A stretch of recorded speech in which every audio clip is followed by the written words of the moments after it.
This is a step-by-step instructions of how to configure the network for your CentOS operating system.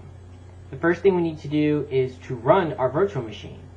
So we're going to click on the virtual machine that we're going to configure. In this case, it would be test01, and then we're going to play virtual machine. At this point, the virtual machine is basically booting up and loading the operating system.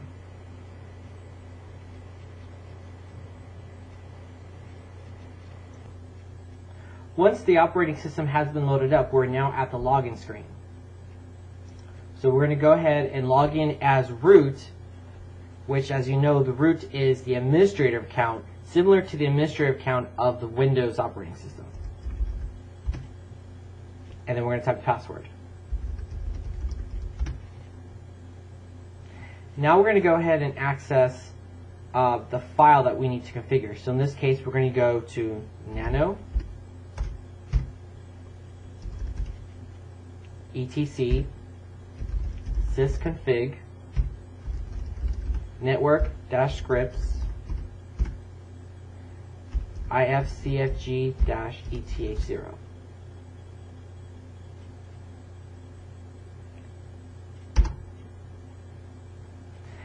Now we're going to go ahead and use our arrow key to go down one, and you see the cursor is highlighted under HWADDR. We want to go ahead and delete that, so you're going to do a Control-K, and the line disappears. Hit the down arrow again until you get to the UUID. We're going to do the exact same thing, Control-K. And now we're going to use the arrow key to go to the end of the line where it says on boot equals no. We want to change that to yes. This is the settings that you should have, which should also match the step-by-step instructions that's loaded on Blackboard on how to create the network configuration. Once you are done, you're going to do a Control-X. You will get a message that says Save Modified Buffer. You're going to hit the Y for yes. And then it's going to give you the file name. You're going to go ahead and hit Enter because that's the file we want to write. The next thing we want to do is we want to go ahead and delete a file. Because we made changes to the network configuration file, we need to delete this file.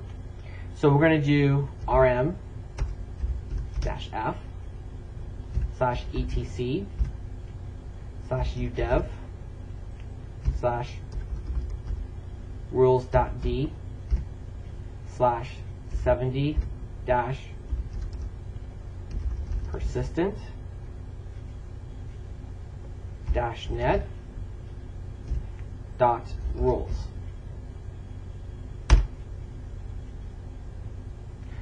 Now once that's done, you're going to have to go ahead and restart your system.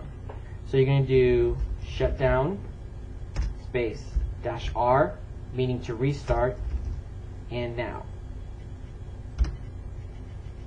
And now your system is going to go ahead and restart. Now that the operating system has finished restarting, we need to log back again.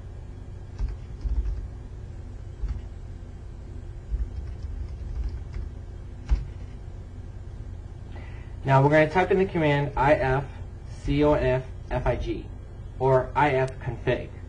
This will list all of our network connections that we have on our virtual machine. As you can see, if you have ETH0 first in the line, and you're going to notice you have an IP address, that means that your NIC has now been configured. This concludes how to configure the network interface card for your CentOS operating system.